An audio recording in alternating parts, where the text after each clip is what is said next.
Today is March 27th, 2013, and we're here in Georgetown where we're going to be learning about bees. And there is the honey queen bee there. We're going to be starting a tour in just a few minutes.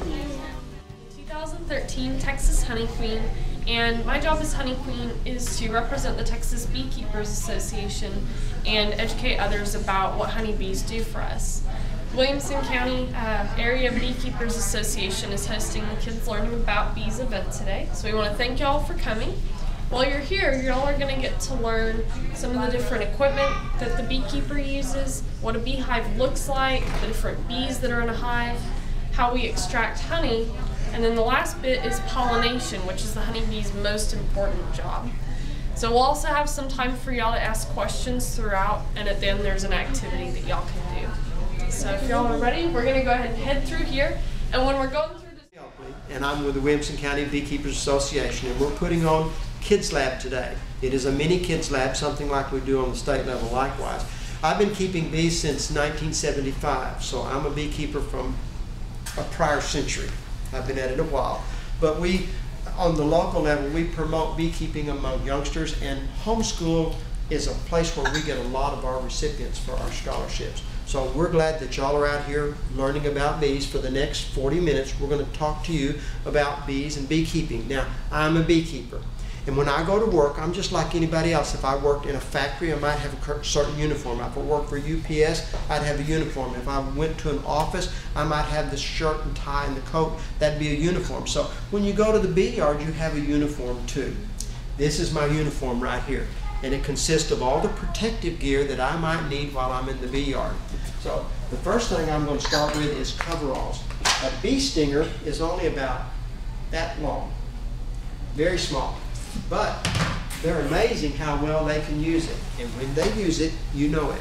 So what I want to do is I want to get a little protection between me and the bee in case she gets upset and wants to do anything. So they're at one leg. All right, it's like Mr. Rogers, isn't it? On another leg. So we're going to talk about this bee suit while we're putting it on. Now there's my legs are protected. All right. A little of this, a little of that. Now my arms are protected. And I'm going to take and zip this up right here. Okay, no bees inside. So there I am. I'm protected, arms and legs. But what's not protected? Your head. My head. Yeah, pretty important part. So what we're going to do here, you see the beekeeper there? We have a veil. We call it a veil because it hangs down over your face. Not a wedding veil, but a beekeeper veil. So this veil has screen in the front, mesh on the top and the bottom, big enough that you can get air through it and see through it, but not big enough where the bees can get through. So I'm going to take this right here.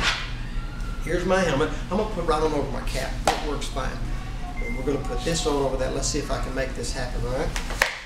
Front part, back part, okay? Down like that. Okay, got a good fit on the top. I'm going to take these strings right here. They're going around behind me here. I'm going to pull down in the back. I got two rings on the front here, but I'll choke myself. There's one ring right there. Now y'all watch. Y'all might have to dress up as a beekeeper. This is a great suit for Halloween, by the way. They all wonder, what are you? All right, these strings are going to go around the front, back, up here. I'm just going to tie it off in the front here. You just keep wrapping until you run out of strings, what you do. So there's that. Okay, now then, legs, arms, head, face is all protected. Anything else missing? Your hands. My hands. Okay, to do hands, I'm going to do gloves. Y'all come on in. We're talking about the beekeeper and the suit that he... Now these are leather gloves. Bee stingers, for some reason, don't go through leather gloves. I think the hide, this is a hide of some kind of animal. And so there are my gloves. So now I'm fully protected from head to toe so that the bees can't get to me. So now I can work a beehive comfortably. And if it's not too hot in the summer, I can wear all this. If it's hot in the summer, I may not wear the coveralls and everything. But I also have a smoker, and that's what this is here. The smoker consists of a firebox. I'm going to put a little paper in there. I'm going to get that paper going. I'm going to put my burlap in on top. That's my fuel. And I'm going to smoke it until I get a nice flame going, and then I'm going to close it up. What happens then? Fire goes out. All I'm left with is smoke. And that's what I want to work the bees with. Now, Smoke means fire. When the bees smell smoke, they think fire. Fire melts wax. Have you ever done rock, paper, scissors? Okay, fire beats wax.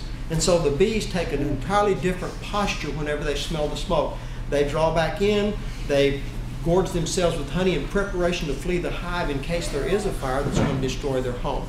So with my protective gear and my smoker to help control the bees a little bit, I can take my hive tool, that's what this is here, always keep it in my back pocket. And here's my bee brush. That kind of helps me move the bees around a little bit, especially if I want to get bees off the comb. I can use the brush to gently brush them off. So these are the tools that I need in order to work my bees.